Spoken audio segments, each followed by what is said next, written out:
Halo tim Living Loving. Boleh main ke rumahnya? Boleh, yuk. Ini fasadnya, minimalis modern. Inspirasinya dari Villa Savoy Le Corbusier di Paris. Dan yang aku suka dari rumah ini adalah cantilevernya, seolah-olah bangunannya itu melayang. Jadi kayak ada dua masa bangunan di sini, di atas dan di pintu utama. Jadi kesannya kayak bangunan yang di atas ini ditopang secara tipis gitu. Masuk yuk. Nah, sekarang kita lagi ada di foyer. Feels-nya tuh sama kayak dari luar ke dalam. Kenapa? Karena lantainya sama-sama pakai terakota. Jadi feels indoor-outdoor-nya berasa banget. Ini ada dua area masuk. Yang ke sini untuk private, jadi untuk keluarga-keluarga bisa masuk ke sini. Ini tuh dipisahkan oleh pintu dari jalin, pintu anyaman yang dibikin oleh tangan di Cirebon. Sekarang kita masuk ke sini.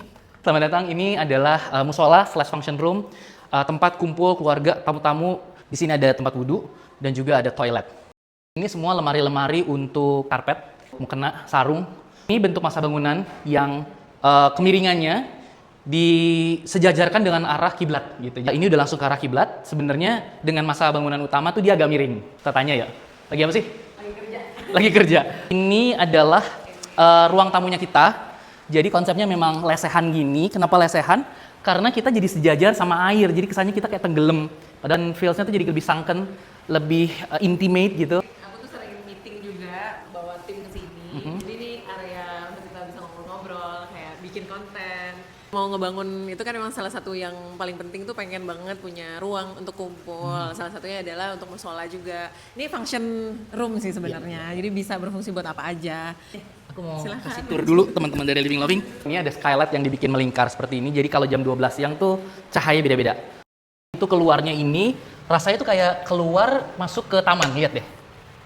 Nah, ini dia. Sengaja dibikin kolam yang seolah-olah kayak membelah gitu. Jadi kalau cerita ke anak-anak ini tuh kayak Nabi Musa yang membelah lautan gitu. Kita masuk ke area runway. Karena Ria adalah fashion designers.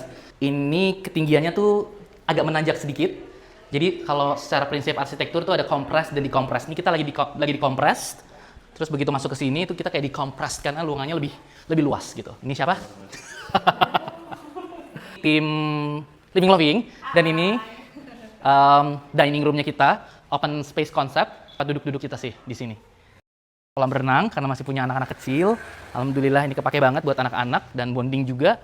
Nah ini taman yang sengaja dibikin open space concept.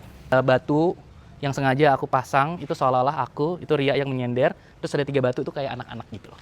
Pokoknya rumah ini banyak filosofinya deh. Ini yang jadi highlights juga dibikin bangunannya itu melengkung supaya kesannya tuh nggak tajam dengan masa bangunan yang utama. Oke, kayaknya itu cukup untuk lantai 1. Kalau kamu pengen ngeliat part 2-nya, tonton yang berikutnya.